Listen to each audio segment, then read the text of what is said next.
हम गोले के अंतर्गत उस गोले का समीकरण ज्ञात करेंगे जिसके व्यास के सिरों के निर्देशांक हमें दिए गए हैं।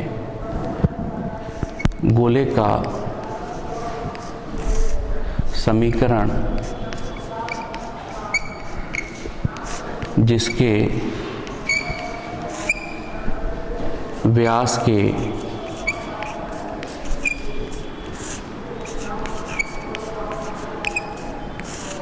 सिरों के निर्देशांक दिए गए हैं।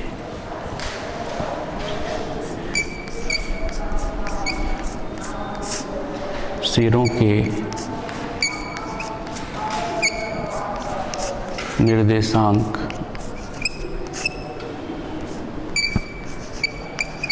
दिए गए हों।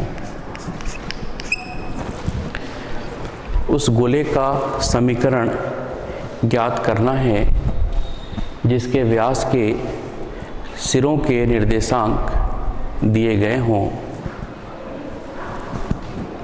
हम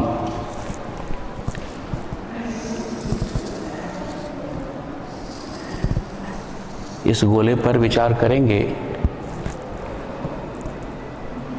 इस गोले का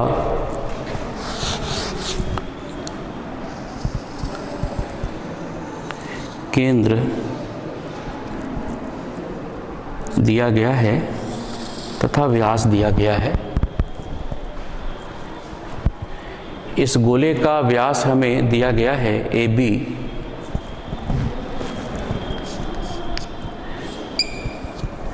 AB गोले का व्यास है।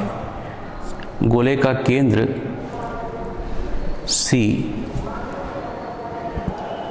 हमें गोले के व्यास के सिरे दिए गए हैं। माना गोले का व्यास AB है।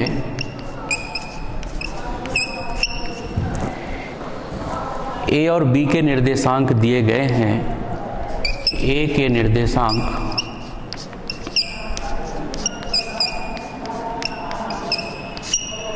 x1, y1, z1 तथा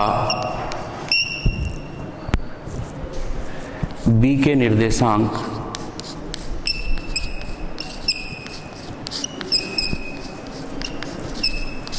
x2, y2, z2 हैं। हमें A के निर्देशांक दिए गए हैं x1, y1, z1 तथा B के निर्देशांक दिए गए हैं x2, y2, z2। हम गोले पर एक बिंदु P लेते हैं जिसके निर्देशांक x, y, z हैं। माना गोले पर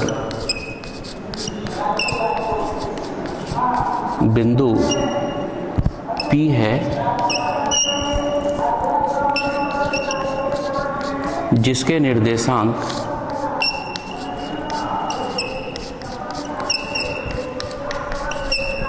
x, y, z हैं।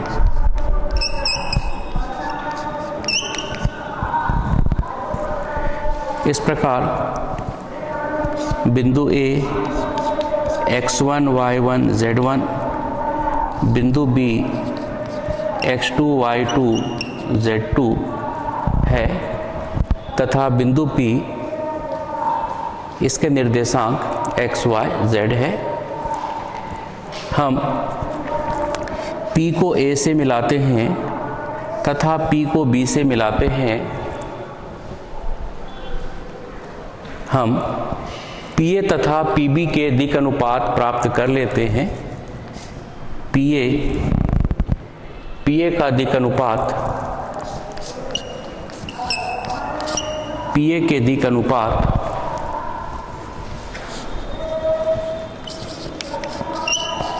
ये मिलते हैं पी ए के दिक् अनुपात होंगे x minus x1 y minus y1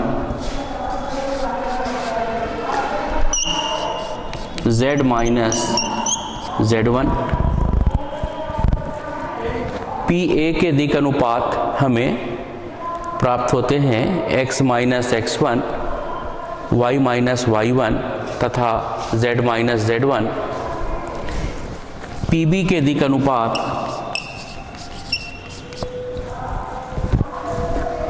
P A के दिक् अनुपात, इसे हम सुधार लेते हैं, पी ए के दिक् अनुपात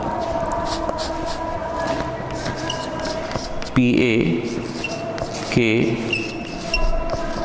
दिक् अनुपात हमें मिले x minus x1 y minus y1 z minus z1।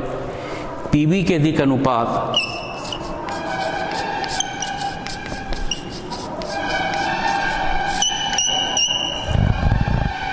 x minus x2 y minus y2 z minus z2। चूँकि पी ए और पी बी परस्पर लंब हैं,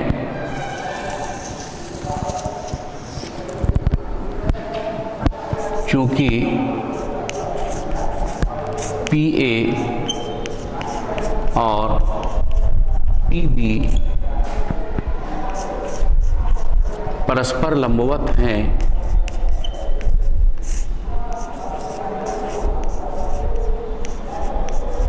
चूँकि पी ए और पी बी परस्पर लंबवत हैं, इसलिए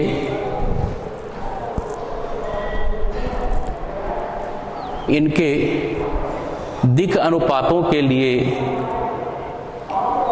a1 a2 plus b1 b2 plus c1 c2 equal to 0 वाली शर्त का पालन होगा।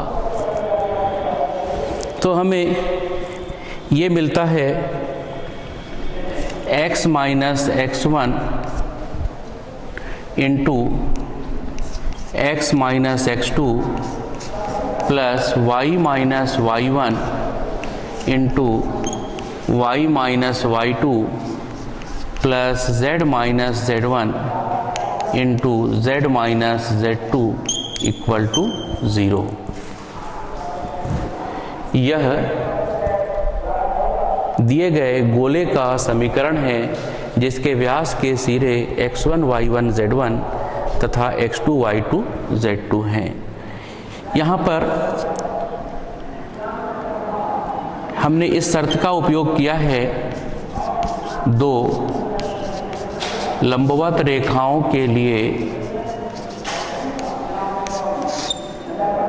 दो लंबवत रेखाओं के लिए उनके दिक् अनुपातों a1 a2 plus b1 b2 plus c1 c2 equal to 0 की शर्त लागू होती है। दो लंबवत रेखाओं के लिए a1 a2 plus b1 b2 plus c1 c2 equal to 0 होता है।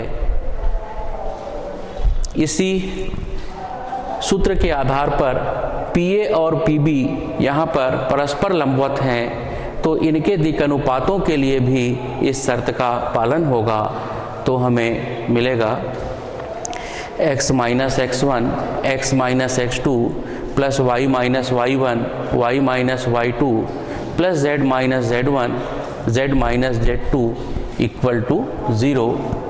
यह अभिष्ट गोले का समीकरण है जिसके व्यास के सिरों के निर्देशांक हमें दिए गए हैं।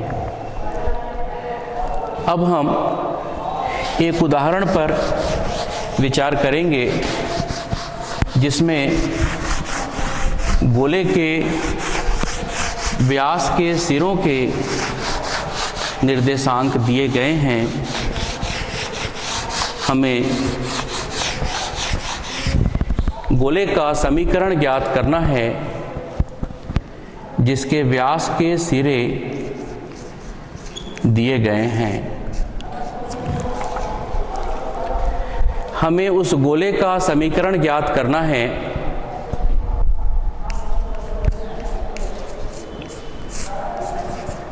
गोले का समीकरण ज्ञात कीजिए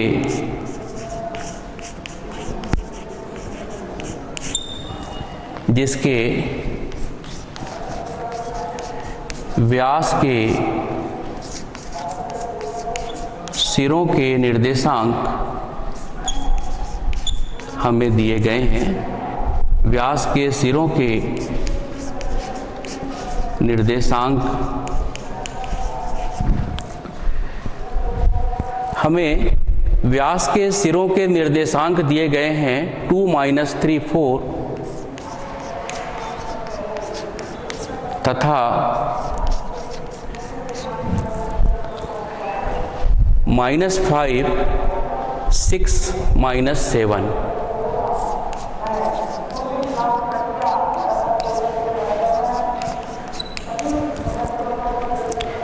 हमें उस गोले का समीकरण प्राप्त करना है जिसके व्यास के सिरों के निर्देशांक हमें दिए गए हैं।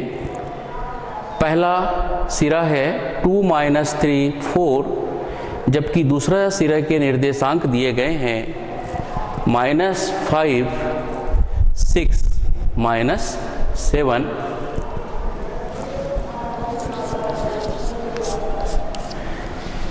हम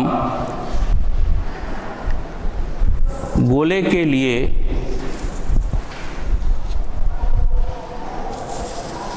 इस प्रकार से गोले के व्यास को दर्शाते हैं।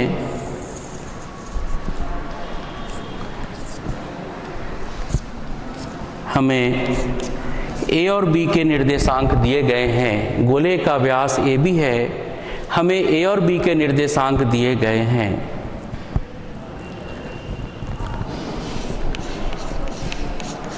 x1, y1, z1 तथा x2, y2, z2 माना गोले का व्यास ए बी है। हमें ए के निर्देशांक दिए गए हैं। ए के निर्देशांक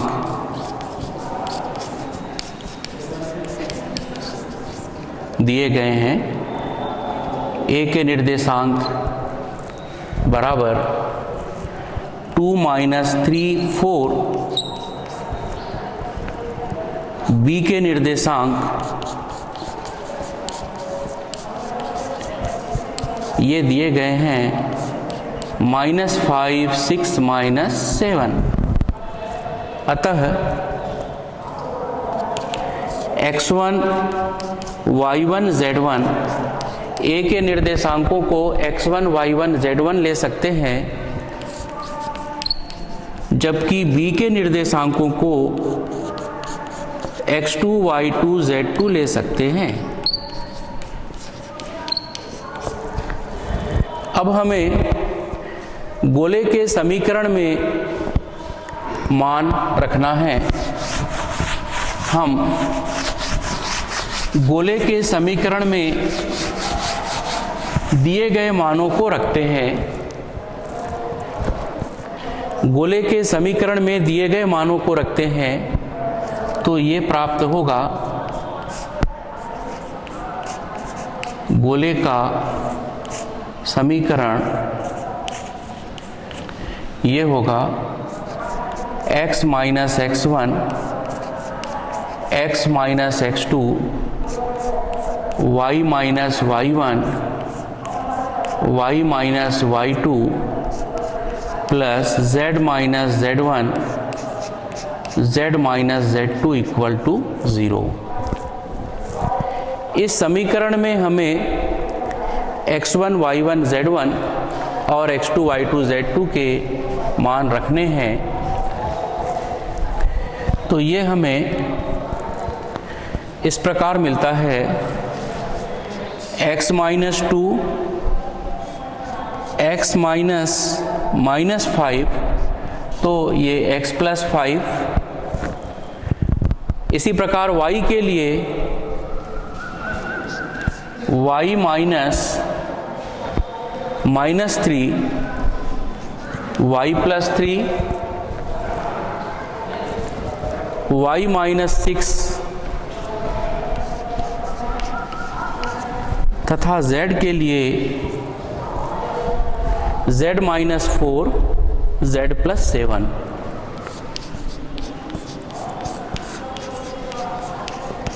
ये हमने मानों को रखा।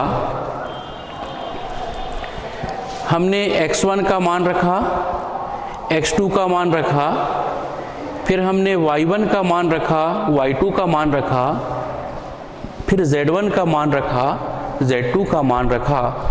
तो ये हमें प्राप्त होगा x square minus 2x plus 5x minus 10। इसी प्रकार हम y के लिए प्राप्त करेंगे y square plus 3y minus 6y minus 18, brackets का गुणा करेंगे, plus z square minus 4z plus 7z minus 28 equal to 0। हम स्क्वायर के पदों को पहले लिखते हैं, एक्स स्क्वायर का पद, फिर वाई स्क्वायर का पद, फिर जेड स्क्वायर का पद, फिर एक्स के पद लिखेंगे। तो 5x माइनस 2x, तो ये बचता है 3x प्लस 3x। इसी प्रकार y के पद हम देखते हैं, ये बचेगा 3y माइनस 6y, तो माइनस 3y। z के पद 7z माइनस 4z, तो ये बचेगा 3z। तथा नंबर में, संख्या में 10, 18, ये 28 और ये भी 28, दोनों माइनस में हैं, सभी माइनस में हैं, तो ये होगा 56 इक्वल टू 0। इस प्रकार हमें गोले का समीकरण मिलता है x square plus y square plus z square plus 3x minus 3y plus 3z minus 56 equal to 0।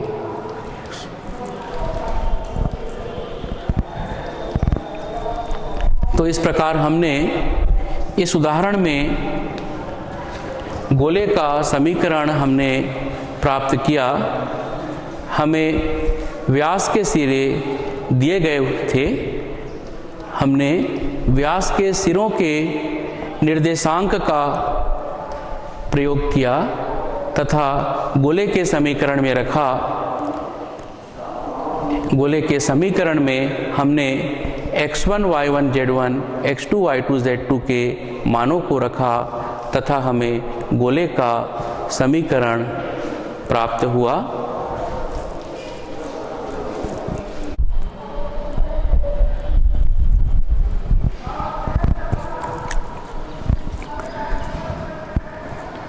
हमने उस गोले का समीकरण ज्ञात किया जिसके व्यास के सिरे हमें दिए गए थे। अब हम गोले से संबंधित अन्य प्रश्नों पर विचार करते हैं।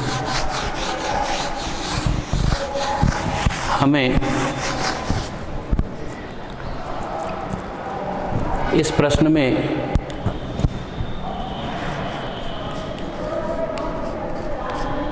दिया गया है, गोले का केंद्र दिया गया है तथा गोला एक समतल को स्पर्श करता है, ये बताया गया है। हमें गोले का समीकरण ज्ञात करना है। हमें गोले का केंद्र दिया गया है तथा गोला एक दिए गए समतल को स्पर्श करता है, ये दिया गया है। इस आधार पर हमें गोले का समीकरण ज्ञात करना है। तो ये प्रश्न इस प्रकार है, गोले का समीकरण ज्ञात कीजिए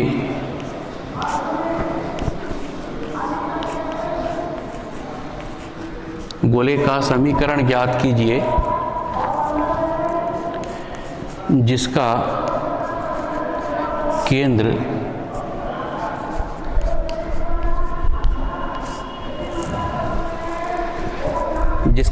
हमें दिया गया है 2, 3, 1।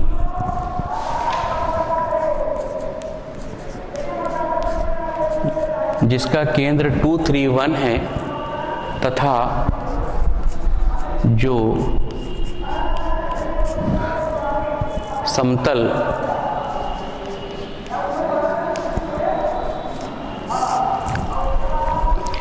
हमें एक समतल भी दिया गया है, समतल x plus y plus z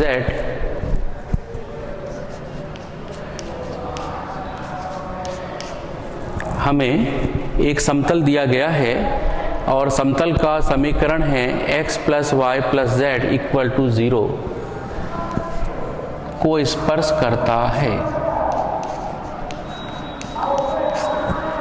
गोले का समीकरण ज्ञात कीजिए जिसका केंद्र दिया गया है 2, 3, 1 तथा जो समतल को स्पर्श करता है।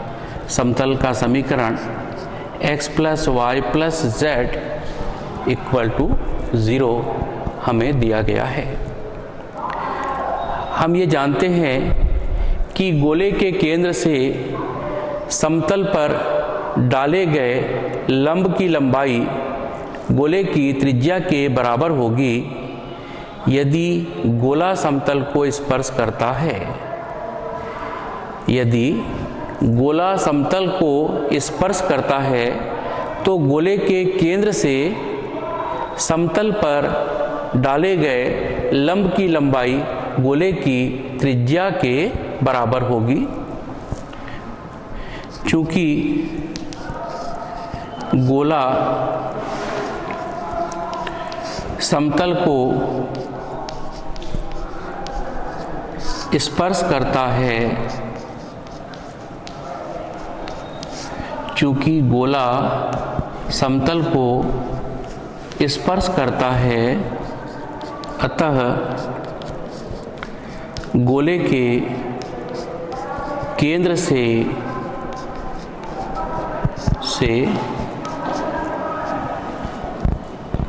समतल पर डाले गए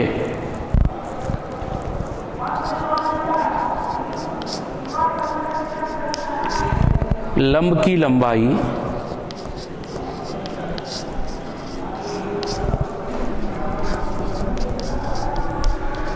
गोले की त्रिज्या के बराबर होगी।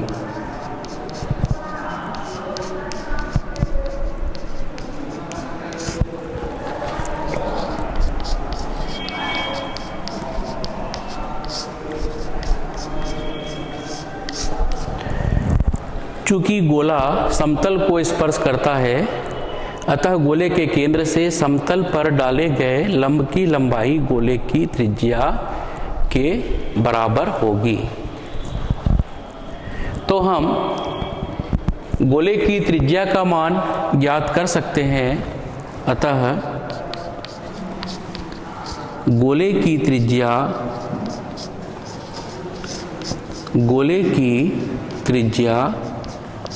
बराबर होगी गोले के केंद्र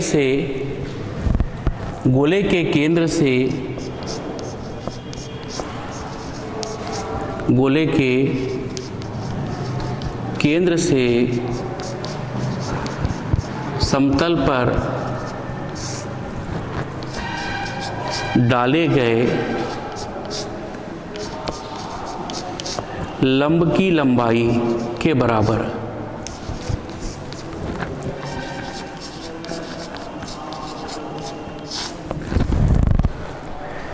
गोले की त्रिज्या बराबर होगी गोले के केंद्र से समतल पर डाले गए लंब की लंबाई के बराबर होगी।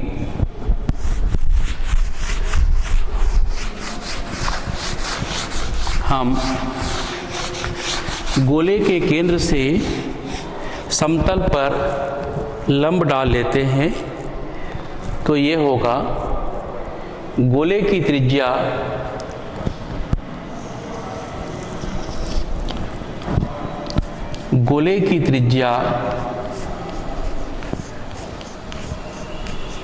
A इक्वल टू गोले के केंद्र से समतल पर डाले गए लंब की लंबाई। हमें गोले का केंद्र दिया गया है 2, 3, 1, जबकि समतल का समीकरण दिया गया है x + y + z = 0।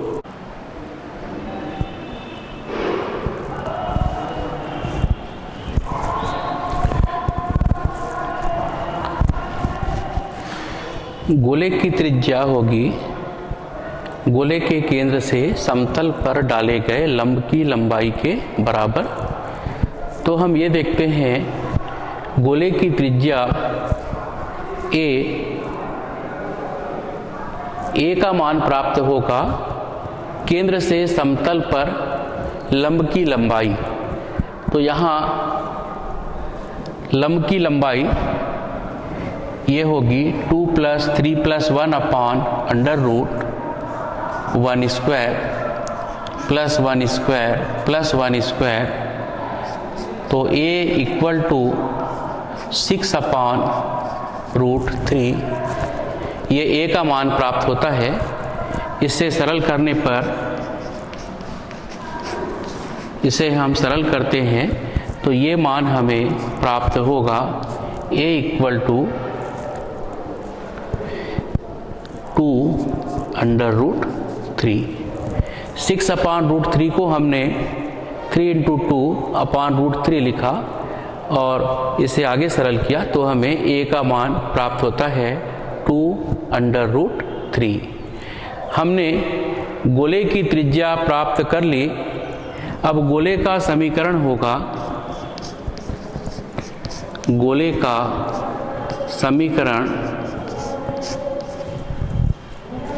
जिसका केंद्र हमें दिया गया है, जिसका केंद्र है 2, 3, 1 तथा त्रिज्या 2√3 है।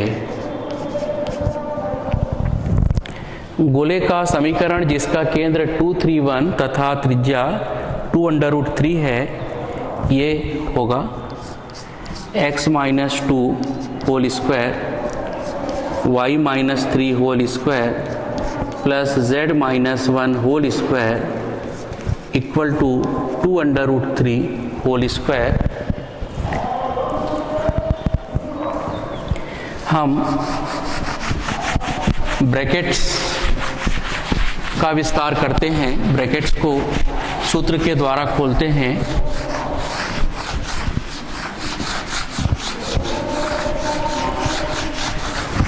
तो ये हमें मिलता है x² - 4x + 4 plus y² - 6y + 9। इसी प्रकार z - 1 होल स्क्वायर से हमें मिलेगा z² - 2z + 1 तथा दाएं पक्ष में ये मिलता है 4 × 3। इस प्रकार हमें गोले का समीकरण प्राप्त होगा।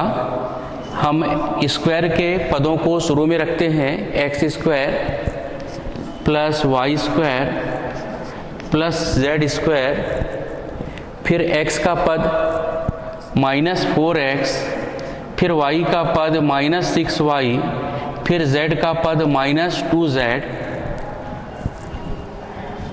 संख्याएं 4, धन 4, धन 9, धन 1, तो ये मिलता है धन 14 प्लस 14 इक्वल टू 12।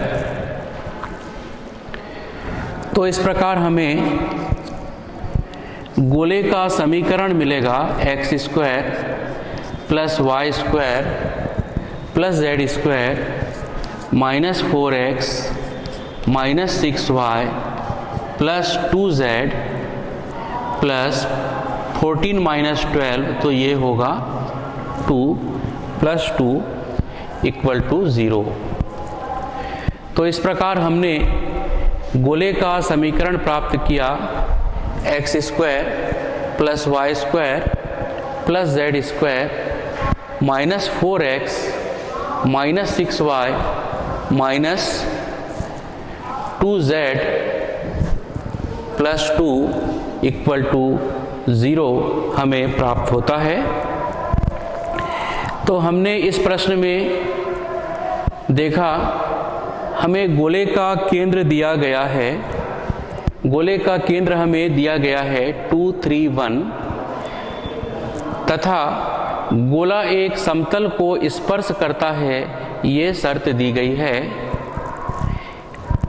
चूंकि गोला समतल को स्पर्श करता है, अतः गोले के केंद्र से समतल पर डाला गया लंब गोले की त्रिज्या के बराबर होगा। हमने गोले की त्रिज्या प्राप्त करने के लिए गोले के केंद्र से समतल पर लंब का मान ज्ञात किया। हमें गोले की त्रिज्या प्राप्त होती है a equal to 2 plus 3 plus 1 upon under root 1 square plus 1 square plus 1 square, तो ये 6 अपान अंडर रूट 3। हमने इसे सरल किया तो ये हमें त्रिज्या का मान प्राप्त होता है 2 अंडर रूट 3।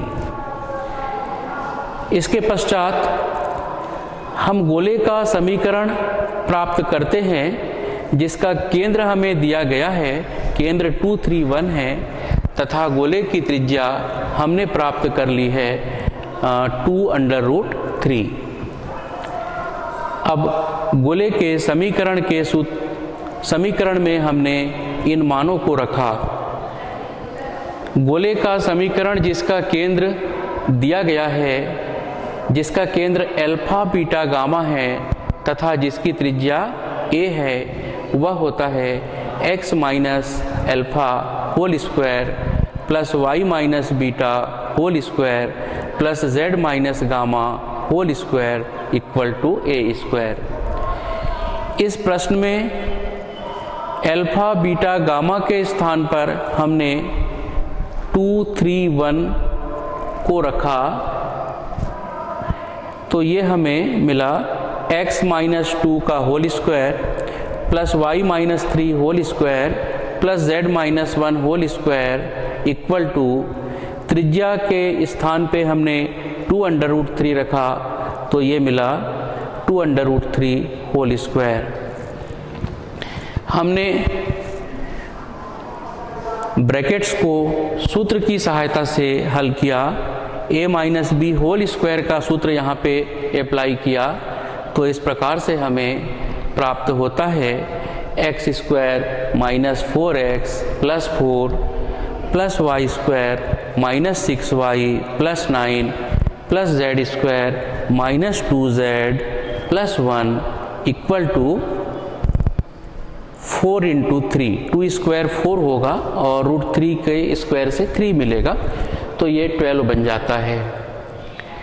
हमने गोले के समीकरण को प्राप्त किया।